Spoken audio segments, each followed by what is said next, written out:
Thank you. On the remaining Americans who are being held, do you have any more clarity on whether they're being held by Hamas or with one of these other terrorist groups? No. And, all along you've been very clear about concerns that a broader ceasefire would only benefit Hamas. Sullivan was pretty clear yesterday in saying that, Hamas has been able to gain some benefit from this. How concerned are you that the longer this truce lasts, now 6 days, that Hamas will benefit? And how do you weigh that? It's a real risk. You have to expect a group like Hamas, a terrorist group, which clearly doesn't abide by laws of war, will try to take advantage of any pause in the fighting for their own benefit. So we're watching that closely, as well as our Israeli counterparts. You can bet that they're watching that closely.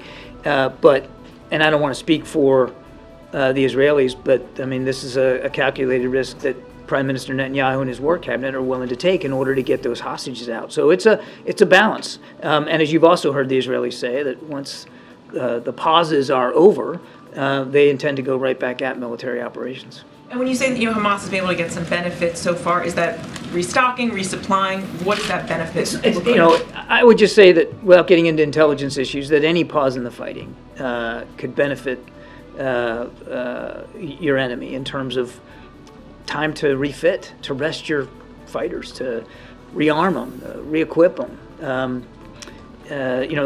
A pause in the fighting can be seen as a benefit. But I want to stress, and this was always part of the calculus, any discussion of pauses was always part of the calculus, that Hamas might try to benefit from it. But so too have the Israeli people benefited by the return of their loved ones and hostages. So too have the American people benefited now with little Abigail back with her family. So again, it's a balance. Again, I won't speak for the Israeli Defense Forces, but when